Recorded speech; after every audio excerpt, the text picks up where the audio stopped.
Hola Marta, ¿se escucha ahora? ¿Se escucha? ¿Me podéis decir si se me escucha?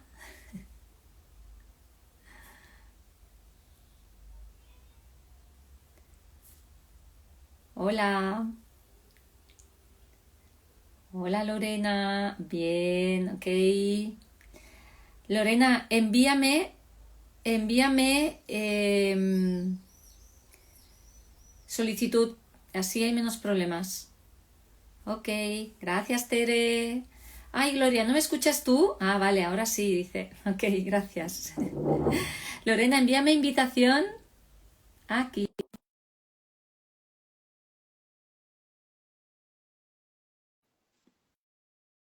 A ver si la recibís.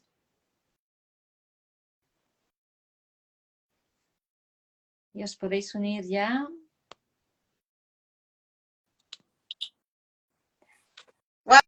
Hola, Bonne nuit. bonsoir, hola, hola. Bonsoir, bonne nuit. Totes les femmes. On est là, estamos aquí. Mo estaba, es su primer live, Ok.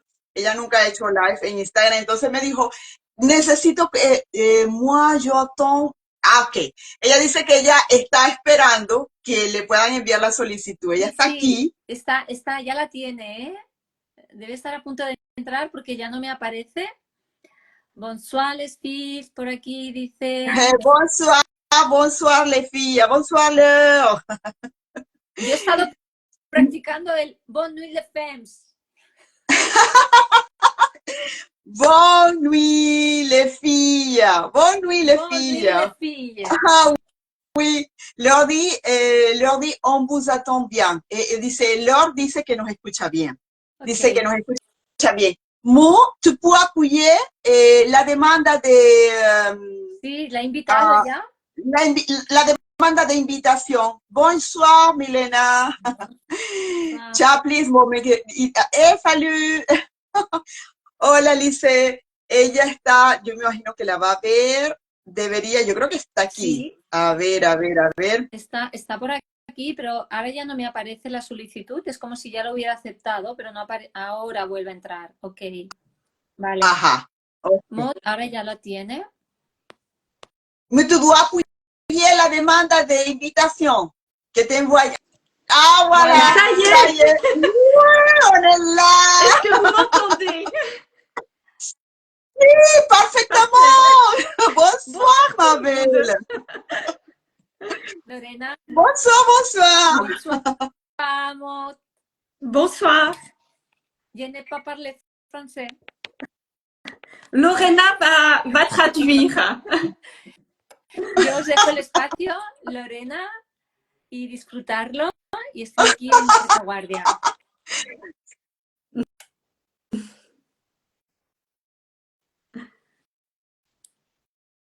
Merci beaucoup, ma belle Mar. Merci beaucoup, ma belle.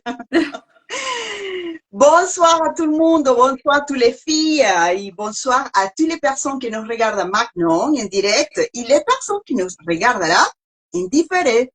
Bonsoir, ma belle. Oh, comment tu es belle. Merci, toi aussi.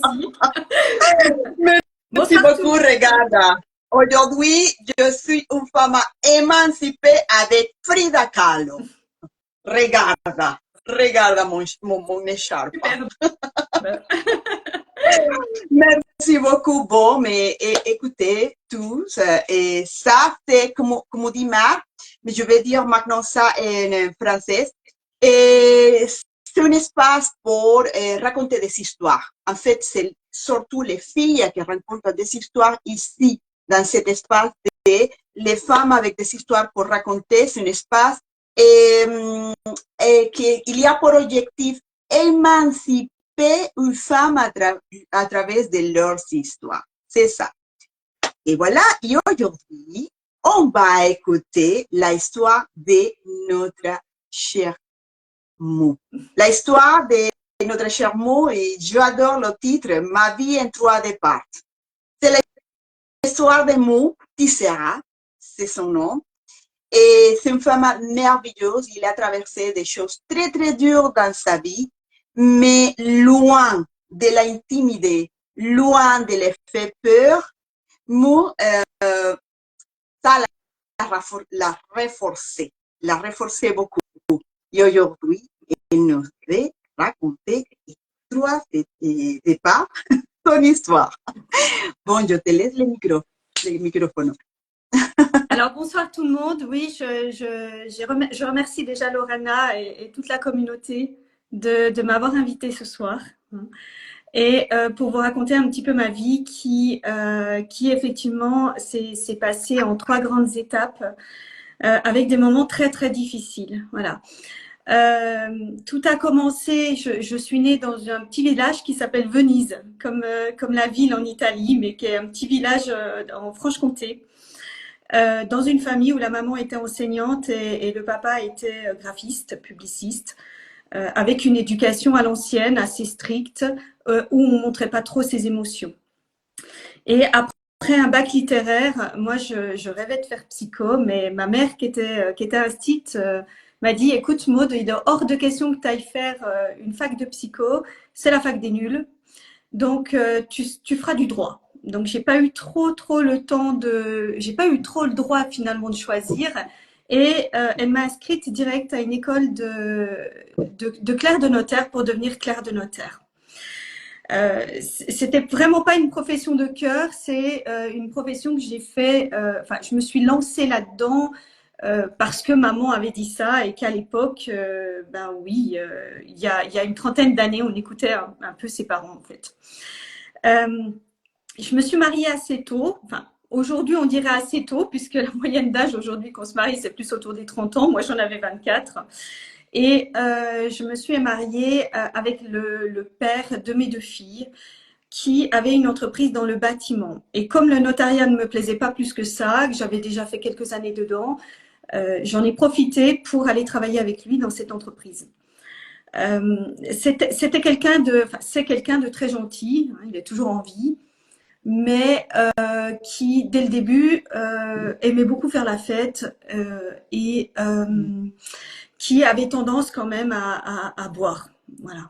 Et au fil des années, avec les problèmes familiaux qu'il a eus, la tendance est devenue de plus en plus récurrente et il s'est mis à boire de plus en plus. Sauf que quand on est marié avec quelqu'un qui boit, on s'en rend pas compte. On s'en rend pas tout de suite compte parce qu'on veut pas le voir en fait. Donc on voit bien que il va manger de moins en moins, que il fait quasiment plus de repas, qu'il s'endort devant la télé, qu'il y a quasiment plus de conversation. Mais on a du mal à mettre un mot sur l'alcoolisme en fait. Et petit à petit, l'entreprise allait de plus en plus mal parce que forcément, quand on attaque le whisky à 7 heures du matin et les bières, bah, c'est difficile d'aller prendre des cotes sur les chantiers, c'est difficile d'assurer des réunions, c'est difficile de diriger des gars et les chiffres étaient pas bons du tout. Donc, j'ai vécu pendant 9 ans l'alcoolisme de mon mari, qui a été qui a vraiment été de pire en pire en fait. Et un jour, je lui ai demandé de se faire soigner et il a accepté. Enfin, il a accepté de voir un médecin qui était spécialisé dans les addictions. Et il l'a vu une fois, c'est tout. Et quand j'ai rencontré ce médecin-là, elle m'a dit, vous savez, vous ne voyez que le dessus de l'iceberg. Ce que vous pensez qu'il boit, vous êtes très très loin de voir la réalité en face. Et ça a été déjà un électrochoc. Parce qu'on avait deux filles, parce que ça mettait ça mettait des mots sur ce que je voyais, mais que je refusais d'accepter quelque part. Et j'ai commencé à chercher où étaient les bouteilles. Donc ça devenait presque une obsession le soir, le matin, dès qu'il n'était pas là, à me dire il est en train de boire, qu'est-ce qu'il fait et tout. Et petit à petit, comme j'avais compris, il se cachait moins.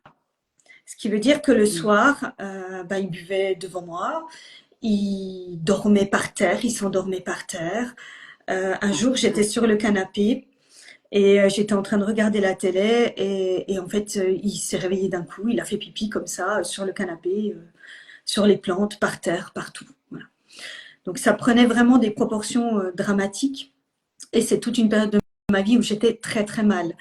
L'alcoolisme vous coupe de tout, c'est-à-dire que la famille vous invite plus, les amis ne viennent plus, ne vous invitent plus et vous assimile un petit peu avec votre conjoint. Donc ils vous plaignent mais ils préfèrent pas trop vous voir non plus.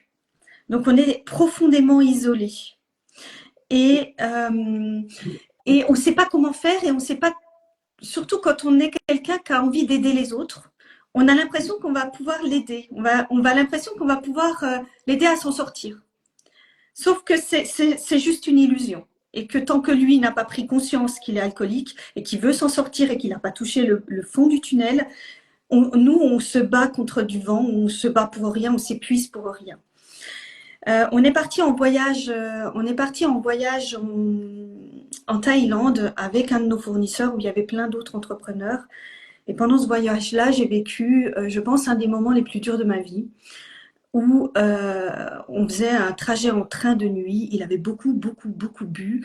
Et en fait, en plein milieu de la nuit, il s'est levé et il a fait pipi sur tous les bagages, les valises des gens qui étaient là avec nous.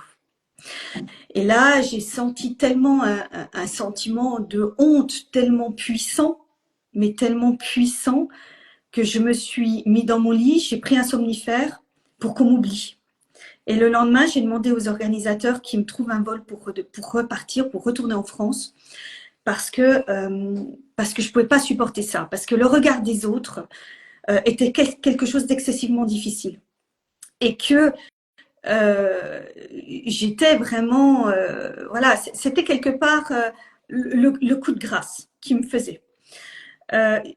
Les organisateurs ont été très très bienveillants avec moi, ils m'ont beaucoup soutenue, les autres aussi, et ce qui fait que j'ai continué le voyage jusqu'à la fin que je suis rentrée. Mais il y a eu une cassure entre lui et moi, entre mon mari et moi, il y a eu vraiment une cassure à partir de ce moment-là. Parce que ça a été, comment tu as pu me faire un truc pareil? C'était vraiment un voyage que je rêvais de faire et toi, tu as tout brisé. Tu m'as fait vivre l'enfer ce jour-là. Quelques mois ont continué, quelques mois ont passé, l'entreprise allait de plus en plus mal. Je commençais à me dire, il va falloir que je parte, que je le quitte. Mais c'est très difficile parce que quand on travaille avec son mari, le quitter, c'était faire un dépôt de bilan pour l'entreprise et c'était également à la fois un divorce plus une liquidation judiciaire. Donc, double peine presque. Et je trouvais pas le courage de le faire. Je trouvais pas. Donc, je suis restée encore pendant environ 6 à 8 mois avec lui. Et un soir où là, je le cherchais partout. Je me suis dit, mais où est-ce qu'il est? Parce que la nuit, j'allais me coucher et souvent je le laissais, il dormait. Des fois, il dormait dans les toilettes. Des fois, il dormait par terre devant le canapé. Des fois, il dormait dans le couloir. Et j'avais quand même toujours une oreille pour me dire qu'est-ce qu'il fait, où est-ce qu'il est. Et il y a un soir, je l'entendais pas remonter. Je descends pour voir et je l'ai trouvé endormi tout habillé, dans le lit de ma fille. Et là, ça a été le déclic. Là, c'était le déclic parce que il était tellement saoul qu'il s'était même pas rendu compte qu'il n'était pas dans notre lit en fait. Et c'est vraiment la peur qui a dicté ma conduite parce que je me suis dit si tu restes avec lui, un soir, tu vas te lever, une nuit, tu vas te lever, tu vas le voir dans le lit de ta fille, mais peut-être que lui, il va prendre ta fille pour toi. Et tu sais pas ce qui peut arriver. Et là, toute ta vie, tu t'en voudras de rien avoir fait. Le lendemain, je faisais mes valises et je partais. Ça a été mon premier départ. Donc, je suis partie avec quasiment rien. J'ai tout laissé. Et je me suis réfugiée chez mes parents le temps de trouver un appartement. J'ai déposé le bilan de l'entreprise. Et je me suis cherché un autre travail en fait. Voilà. C'est une période. Avant d'aller à le deuxième départ, parce que c'est incroyable. C'est incroyable l'histoire. Déjà, c'est incroyable le début de ton histoire, Mo, parce que évidemment, c'est pas évident habiter avec une personne alcoolique. c'est pas évident, surtout si c'est le père de tes enfants. Oui. Je pense que c'est déjà, quand je me suis divorcée la première fois, et, et c'est pour moi c'est très dur parce que j'ai peur de me raconter seule, j'ai peur je suis très jeune, je dis peut-être que je ne peux pas arriver, peut-être que je ne peux pas me sortir avec ça. Et tu sais, les femmes, on reste en silence, je t'écoute, et on dit, oui, ça se va calmer, on va voir les choses, ça va passer, ça se va améliorer. Et c'est pas le même cas, c'est pas un alcoolique, mon ex-mari, mais c'est une situation très difficile. Mais si ma situation c'est difficile, je ne m'imagine pas la situation d'une femme qui habite avec un alcoolique. Et c'est très dur, c'est vrai que c'est difficile. Et je pense que, waouh, de voir ton mari dans le lit de ta fille, on ne sait pas qu'est-ce que ça peut passer. Heureusement que tu es parti.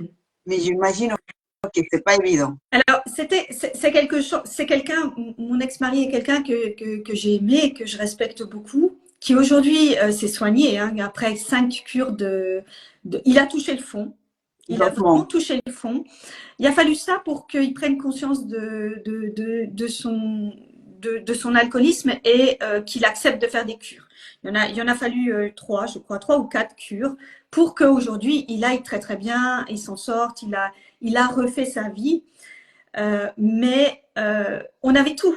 On avait une maison, on avait une belle maison, on avait 2 enfants, on avait une entreprise qui au début fonctionnait bien. Je faisais un métier qui me plaisait. Et en fait, l'alcool est venu détruire tout ça. Et avec toute la culpabilité derrière, de se dire, quand tu quittes quelqu'un qui est alcoolique, tu te dis, il va plonger. Et je le laisse. Donc, il y a un moment donné, il faut avoir cette force de dépasser cette culpabilité et de se dire, il est responsable de sa vie. Il est responsable de lui. Et je ne peux pas le porter comme un enfant, c'est un adulte. Et aujourd'hui, c'est à lui à faire les choses et à moi, par contre, en tant qu'adulte, en tant que femme, mère, de protéger mes enfants et de m'en aller parce qu'actuellement, il n'est pas du tout apte de s'en occuper. Voilà. Donc, ça a été… De toi-même, même de sa famille, voilà. Ouais, ça a été difficile parce qu'il lui a fallu un temps pour voilà, et que je l'ai quand même laissé voir ses filles, hein, avec du contrôle, c'était à petite dose, il les emmenait juste au restaurant, il me les ramenait, après il les laissait un peu plus, je les laissais un petit peu plus le week-end et tout. Mais mes filles ont vécu quand même toute cette partie-là de leur enfance qui a été très très difficile pour elles. Très très difficile. Et aujourd'hui, elles ont dû se construire avec ce passé-là. De papa comme ça, tu vois. Oui, c'est quelqu'un qui dit. Mais écoute, il y a beaucoup de commentaires ici. Mais écoute, il y a l'heure, il a dit, il sait des culpabilités, bien sûr, il a fait beaucoup de courage, de force pour partir et de passer les sentiments déchets. Et attends, je vais en arrière. Il y a d'autres commentaires. Courage, beaucoup de courage, que tu es très courageuse. Mais bien sûr que tu es très courageuse, ma belle. Bravo, bravo, parce que c'est pas évident, c'est pas évident. Et c'est une situation très, très dure. C'est ton premier départ. Alors, depuis que tu quittes ton mari avec tes enfants qui sont encore petits, et tu retournes chez tes parents. C'est comme venir en arrière, tu vois, depuis que il y a une vie stable économiquement, avec une belle maison, comme tu viens dit, avec tes enfants, avec une vie que tu rêvais, et c'est un commencement. Tu dois commencer de zéro. Comment ça s'est passé? Alors, je recommence de zéro. J'ai la chance d'avoir des parents qui sont très soutenants, très aimants et d'avoir une famille sur qui je peux vraiment compter, qui me trouve une maison. pas très loin, dans le même village, une maison neuve. Et je me réinstalle, je me rachète des meubles, je rachète tout ce qu'il faut. Et mes parents, pendant un temps, le temps que je trouve un emploi, m'aident financièrement. Euh, la période de dépôt de bilan, c'est une période qui s'étend sur 6 mois où j'ai dû, forcément, quand on dépose le bilan, on est en contact avec les liquidateurs judiciaires, on est en contact avec les clients qui sont pas contents, donc, il a fallu gérer tous ces papiers-là, donc tout le côté perso est resté un petit peu de côté. Et mes parents m'ont énormément aidé à gérer mes enfants pendant tout ce temps-là. Et au bout de 6 mois à peu près, j'ai retrouvé une certaine stabilité avec un emploi. Et bien sûr, après des années mariée avec un alcoolique, j'ai voulu sortir un peu. Je me suis inscrite sur les sites de rencontres comme beaucoup de nanas Toi le aussi, il n'y faisaient avait pas à vu l'époque. finalement, un petit peu. Tu J'avais trouvais un 32, petit peu d'oxygène. voilà, j'avais 32 ans, j'avais envie d'oxygène, comme tu le dis, Lorena. À cette période-là, j'ai rencontré un garçon. J'ai rencontré un garçon qui me plaisait bien, mais qui était très manipulateur, qui avait du mal à supporter mes filles, qu'il fallait tout le temps que je m'occupe de lui et qui vivait chez lui, moi je vivais chez moi. Bon, c'était une relation qui me convenait, hein, qui m'a convenu pendant 1 an de temps et qui, au bout d'1 an, m'apportait pas grand-chose. Puis je me suis aperçue qu'il me trompait, qu'il avait d'autres nanas, il m'avait demandé de l'argent. Donc, entre-temps, j'avais vendu ma maison, donc je lui avais prêté de l'argent qui voulait pas me rembourser. Donc, voilà, quelqu'un qui était intéressé, qui était un peu manipulateur. Et donc, je l'ai laissé tomber au bout d'1 an et pour un autre garçon. Un autre garçon qui, lui, avec qui m'a été présenté, que je n'ai pas rencontré sur les réseaux, qu'on m'a présenté. Et ce garçon-là, il avait beaucoup de charisme, mais j'en étais pas amoureuse en fait. Mais j'arrivais pas à tomber amoureuse de ce garçon-là, qui était un très beau garçon pourtant, hein, et il y avait quelque chose qui m'empêchait tu vois, de tomber amoureuse en fait. Il y avait quelque chose chez lui qui n'allait pas, il y avait quelque chose chez lui dans sa famille qui me plaisait pas. Et moins j'étais amoureuse de lui, plus il essayait lui absolument que je rentre dans sa vie. Donc il voulait que je lâche ma maison, il voulait qu'on se marie, il voulait qu'on ait un enfant. Et moi, avec tout ce que j'avais vécu, j'avais pas du tout envie de ça en fait, mais pas du tout. Et c'est quelqu'un qui avait beaucoup d'argent, enfin beaucoup d'argent, qui avait souvent de l'argent liquide et qui me faisait des cadeaux, voilà, l'argent n'était pas un problème, mais peut-être un peu trop d'ailleurs d'argent liquide. Peut-être un peu trop. Et petit à petit, j'ai commencé quand même à me poser des questions parce que l'emploi qu'il avait ne justifiait pas cet argent-là en fait. Et au fur et à mesure que les mois avançaient, il a commencé à me parler un petit peu et j'ai commencé à comprendre que lui et son frère étaient des trafiquants, des gros trafiquants en fait, de drogue. Oh là là.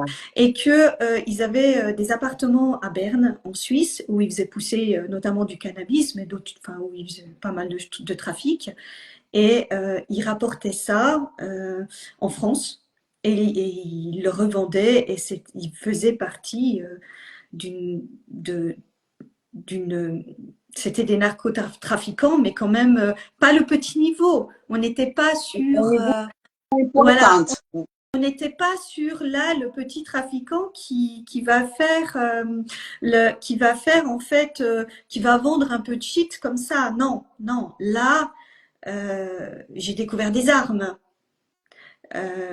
Wow. Voilà, ils étaient tout le temps, ils se sentaient tout le temps surveillés, persécutés, surveillés. Ils avaient tout le temps l'impression que la police allait arriver. Et moi, un jour, je me suis retrouvée au milieu d'une soirée où, quand je suis arrivée sur la table, je ne sais, à cette époque-là, il y avait encore les billets de 500. Je ne peux pas te dire combien il y avait de billets de 500 sur la table. Il y avait toutes sortes d'armes sur la table. Il y avait des tas de cannabis, il y avait de la cocaïne, enfin, il y avait de tout. Et là, j'ai pris peur, en fait. J'ai vraiment pris peur pour mes filles et pour moi. Et je me suis dit, mais Maud, c'est pas ton monde, ça. Pas du tout, du tout, du tout, quoi. Et je l'ai quitté. assez brutalement. Et lui, il voulait pas en fait, donc il s'est accroché. Donc il arrêtait pas de m'appeler sans arrêt. Il venait avec sa voiture me surveiller. Ça a été très compliqué. En fait, Et un soir, il t'a harcelé, il t'a j'étais menacé. harcelée. Alors, j'étais harcelée sur des messages. De toute façon, qu'est-ce que tu vas faire sans moi? T'as besoin de moi. Et c'était tous des messages qui me disaient que moi, j'étais pas capable en fait, que moi, j'étais une petite fille et que j'avais besoin de lui et que c'était lui qui allait me sauver quelque part. Sauf que j'avais pas du tout besoin d'être sauvée par et encore moins par lui en fait. Et donc j'ai essayé de mettre court et j'ai essayé de plus lui répondre ni rien. Et il a littéralement pété un câble. Il a littéralement pété un câble chez lui. Il a explosé, il a hurlé qu'il était malheureux, qu'il voulait se foutre en l'air. Enfin, et j'ai reçu un appel de son frère un soir. Un samedi soir, je m'en souviendrai toute ma vie. Son frère m'a appelé, il m'a dit tu sais Maud, mon frère est très mal. Tu lui as fait beaucoup de mal. Pourtant, quand je vois ta tronche, parce qu'il m'a dit texto ça, quand je vois ta tronche, je me demande ce qu'il te trouvait, parce qu'il a eu des nanas 1000 fois plus belles que toi. Toi, Oh t'es là là. moche. Oh là là. T'es moche par rapport à ce qu'il a eu. Tu as déjà beaucoup de chances qu'il se soit intéressé à toi et il pourrait t'offrir tout ce que tu veux. Tu le rends malheureux et tu sais beaucoup de choses. Et si tu parles, si j'entends la moindre chose, le moindre écho de ce qui se passe et que j'ai le moindre soupçon sur toi, un trou dans le bois, c'est très vite fait, on ne te retrouvera jamais. Oh là là. Il m'a dit, tu m'as bien compris, Ok. tu m'as bien compris. Un trou dans le bois avec une balle dans la tête, on ne te retrouvera jamais. Et là, j'ai raccroché, il était 10h du soir, c'était un samedi, c'était au mois de juin, il faisait chaud. Et je m'en souviens très bien parce que je venais d'acheter un petit chien. et, et, euh, et en fait, j'ai vraiment pris peur, en fait. Vraiment, vraiment pris peur pour la deuxième fois de ma vie. Et j'ai dit, je ne peux pas rester là, il faut que je m'en aille. Et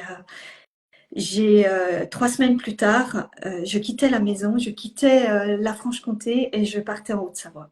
C'était mon deuxième départ. On arrête. Mon Dieu.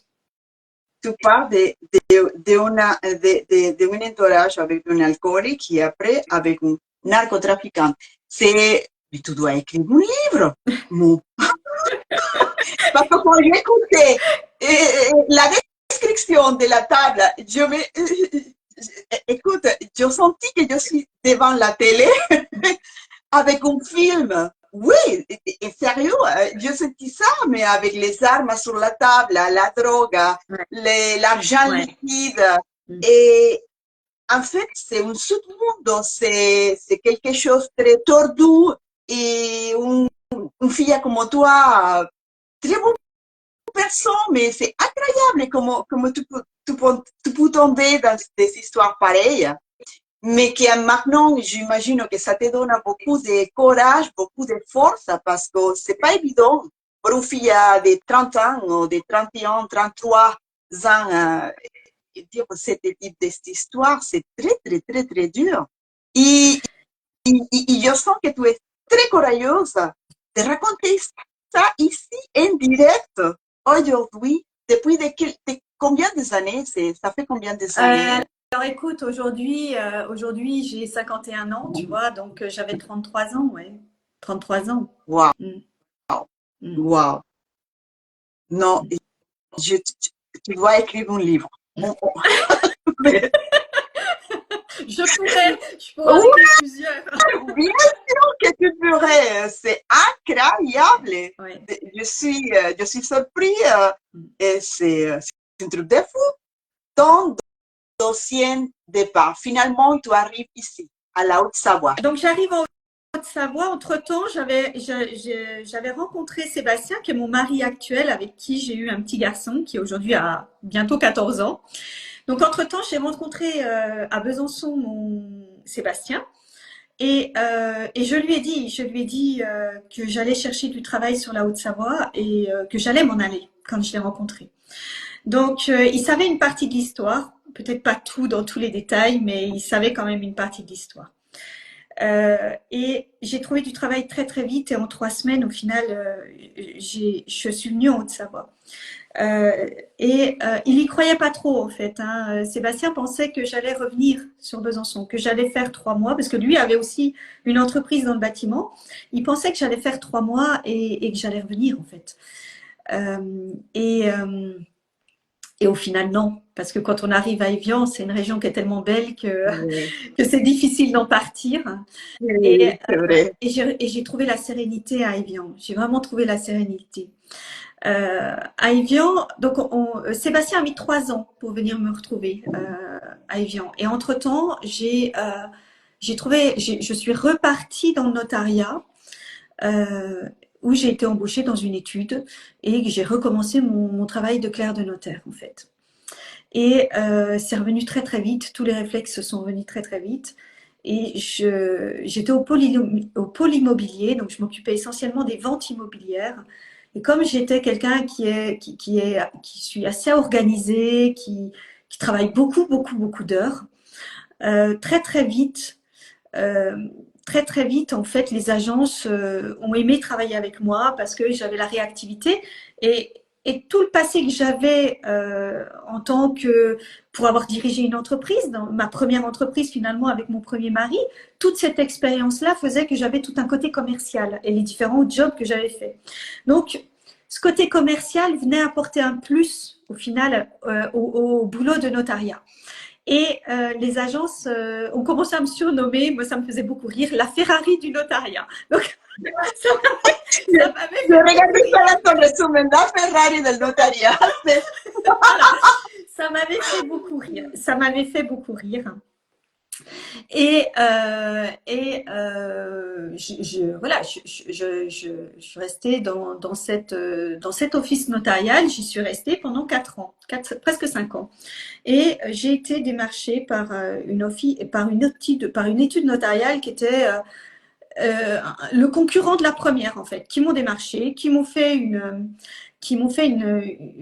belle proposition et qui m'ont proposé de passer mon diplôme de notaire et d'être associée et de m'associer avec eux.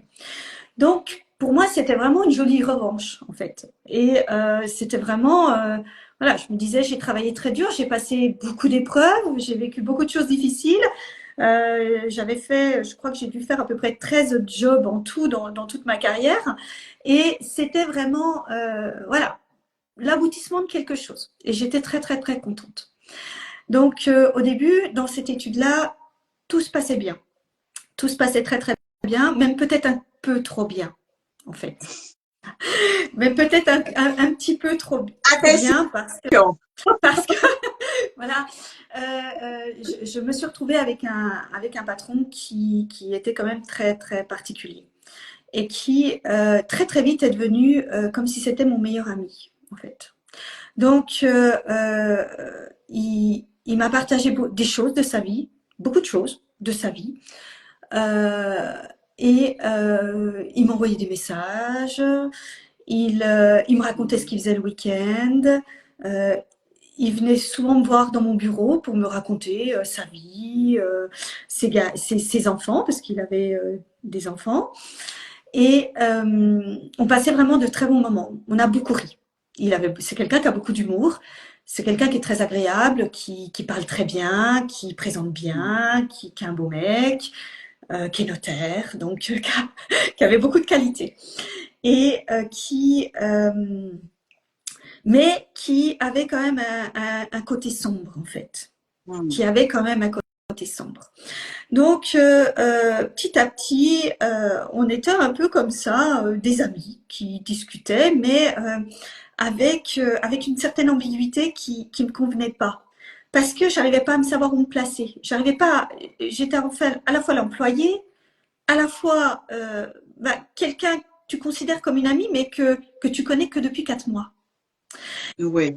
Donc, C'est C'est trop. C'était trop. Oui, c'est tout. C'était trop, c'était trop. Et tout ce qui me présentait Trop et était tout. bon. Tout ce que je veux dire, c'était, en fait, on avait les mêmes goûts, on avait la même vision de la vie, euh, on rigolait des mêmes choses, on aimait même les mêmes films, mais on aimait même presque trop les mêmes choses.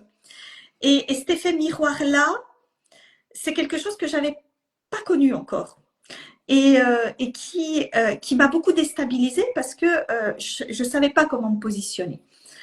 Et ça a duré, en fait, ça a duré plusieurs mois avec un crescendo.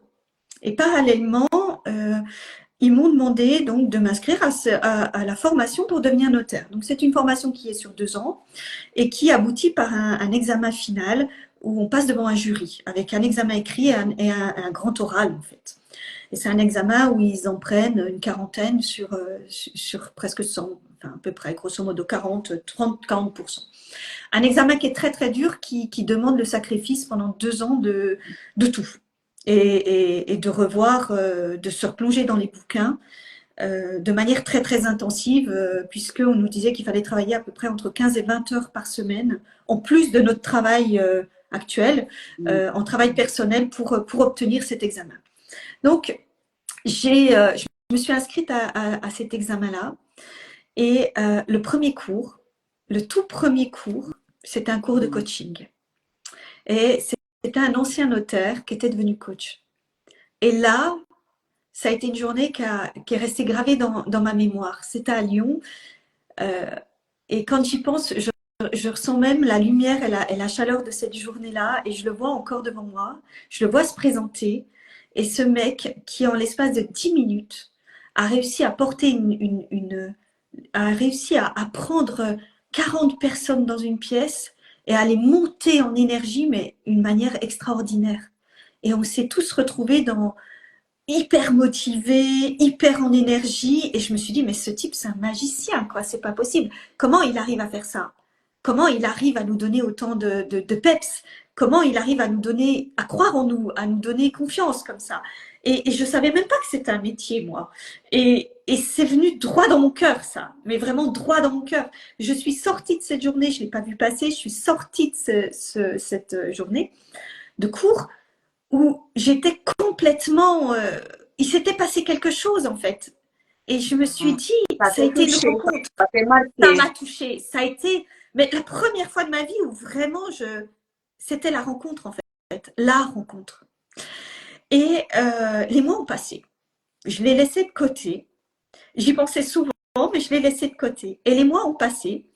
Et parallèlement au travail, donc j'ai travaillé mes cours pendant presque un an ont passé. Et parallèlement à l'office notarial, à mon travail, ça commençait à être en dents de scie. Donc au début, c'était tout rose, c'était magnifique. Et puis là, d'un coup, ça commençait à descendre.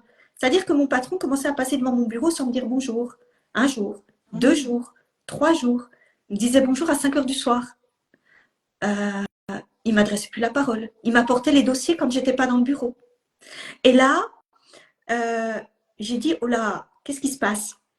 Et petit à petit, quand j'allais le voir et je lui disais, mais il y a un problème. Ah, mais non, pas du tout, Maud, tu te fais des illusions, tu vas bien, je te laisse travailler. Et d'un coup, le soir, j'avais des messages, j'avais des photos qui étaient pas indécentes, mais qui n'étaient pas des photos qu'on envoie à un employé. Regarde ce que je fais, regarde le caviar que je mange, regarde la vie que j'ai. Voilà, tout est. Et le lendemain, à nouveau, plus rien. J'allais lui demander un truc, il me regardait même pas, il me répondait même pas. Et en fait, j'étais, les montagnes russes. Donc, je savais jamais comment me positionner. Je savais jamais si ce que je faisais au boulot était bien ou était mal. Et je me remettais en question sans arrêt, en me disant, mais c'est moi. Mais qu'est-ce qui se passe? Comment tu peux instaurer une relation amicale et d'un coup, plus rien en fait. Exactement. Et sans compter que tous ces messages le soir, tout ça, moi sur mon moral à la maison, j'étais pas bien et que Sébastien se posait des questions et se disait mais qu'est-ce qui se passe? Qu'est-ce qui se passe? Et pourquoi il t'envoie des messages comme ça? Et qu'est-ce qui t'arrive? Et on ne te reconnaît pas. Et ça a commencé à devenir très compliqué chez moi, très très compliqué. J'arrivais, enfin, j'étais plus à l'écoute de mes filles, j'étais plus à l'écoute de mon fils. Et, euh, et pendant cette année-là, j'ai eu vraiment des hauts, des bas. Donc, tantôt ça montait très haut, tantôt ça descendait très bas. Donc, je t'ignore, Les je t'adore. Je t'ignore, extrêmes, je ouais. t'adore. Avec des périodes d'ignorance de plus en plus longues, en fait. Et j'étais au boulot et le collège m'appelle et me dit, écoutez, il faudrait que vous veniez parce que votre fils, on a un souci avec votre fils, il n'arrive plus à marcher. Il nous dit qu'il peut pas marcher. Donc j'appelle mon mari qui va vite le chercher, qui l'emmène à l'hôpital. Et là, notre fils s'était cogné la tête le matin. Et il s'était cogné la tête le matin en partant, avant de partir au collège. Il me l'a pas dit, il est parti au collège. Et je l'ai retrouvé à l'hôpital, où il me disait qu'il avait très très mal dans les jambes et où il me disait qu'il tournait, qu'il avait la tête qui tourne, qu'il n'arrivait plus à lire, qu'il n'arrivait plus à écrire. Et, et là, ça a été une troisième descente aux enfers, en fait, parce qu'on ne savait pas ce qu'il avait. Donc, il a eu toutes sortes d'examens. On nous a dit qu'il n'avait rien. Sauf qu'il arrivait de moins en moins à marcher et qu'on en était à se demander si on n'allait pas prendre un fauteuil roulant parce qu'il marchait avec 2 béquilles. Il hurlait de douleur, il ne pouvait plus monter les escaliers, il ne pouvait plus lire. Même le menu du McDo, il n'arrivait pas à le lire. On voyait qu'il ne faisait pas de cinéma et tous les médecins qu'on voyait nous disaient il n'a rien, il n'a rien. Donc j'ai pris à bras le corps. Et en fait, je me suis battue. Donc, j'ai commencé par aller voir un ORL pour voir s'il n'y avait pas quelque chose au niveau des oreilles. J'ai pris rendez-vous avec un ophtalmo dans un des cabinets les plus spécialisés du coin pour qu'il puisse voir si au niveau des yeux, il n'y avait rien. J'ai été voir tout ce qui était kiné, tout ce qui était acupuncteur, enfin, toutes les médecines un petit peu parallèles. Oui, Je travaille aussi ouais, la part de ouais. neurologie et tout ça. Voilà. On est allé aux urgences de Lyon, qui nous ont dit qu'il n'avait rien, après 8 heures d'attente. Wow. Là-dessus, quand j'ai dit, mais c'est pas possible, vous pouvez pas me dire qu'il a rien alors qu'il marche pas et qu'il est plus depuis 3 mois. Vous pouvez pas me dire ça. Et là-dessus, le neurologue, on a quand même accepté à ce qu'on voit un neurologue. Donc, il a vu un neurologue qui a accepté à ce qu'il fasse tous les tests sanguins pour voir s'il n'y avait pas une maladie, parce qu'on commençait à me parler de sclérose en plaques et compagnie, en fait. Et le neurologue nous a dit, une fois qu'on a eu les résultats, tout était effectivement négatif. J'ai demandé l'IM. Je me suis battue pour avoir le test de la maladie de Lyme, qui est la maladie des tiques, qui pouvait justifier ça. C'est vrai, je me suis battue comme une folle, en fait, mais vraiment comme une folle pour arriver à comprendre ce qu'avait mon fils. Le neurologue m'a dit à Grenoble, vous savez, madame, des gamins qui ont des problèmes neurologiques, j'en vois plein, et des beaucoup plus graves que le vôtre. Donc, faut le forcer à marcher. Faut le forcer à marcher, ça va passer. Sauf que ça passait pas. Et sauf qu'il pouvait toujours, il allait au collège, il revenait. Il pouvait pas y aller, en fait. C'était impossible pour lui d'y aller. Il pouvait pas lire, il pouvait pas écrire, de toute façon. Et que les mois passaient. J'ai fait venir à la maison une femme pour venir désembouter la maison parce que je savais plus, en fait. Je savais plus quoi faire. Et j'ai dit, je vais me tourner vers un peu tout ce qui est spirituel. Donc, quelqu'un est venu, a fait des incantations partout dans la maison. Elle lui a fait un nettoyage également en me disant, ben, peut-être que ça marchera, en fait. Et je l'ai emmené voir en parallèle un neurologue en Suisse. On arrive à la clinique en Montreux, une clinique mais magnifique, tout en marbre.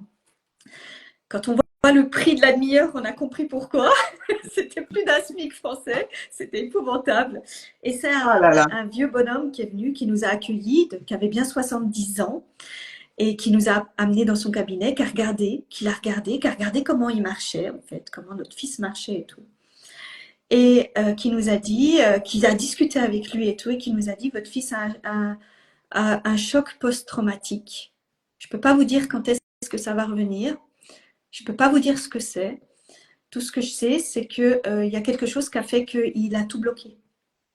Il est revenu comme un petit garçon, comme un bébé qu'on protège, qui peut pas marcher, qui peut pas lire, qui peut pas écrire. Donc en fait, on s'occupe de lui comme un bébé. Et il m'a dit, ça peut durer encore 15 jours, 3 semaines, 3 mois, 6 mois, 3 ans. Moi, ça fait je ne sais combien de temps je crois que ça faisait 3 ans qu'il avait une fille de 18 ans qui était dans sa clinique suite à un choc, qui était devenue tétraplégique suite à un viol.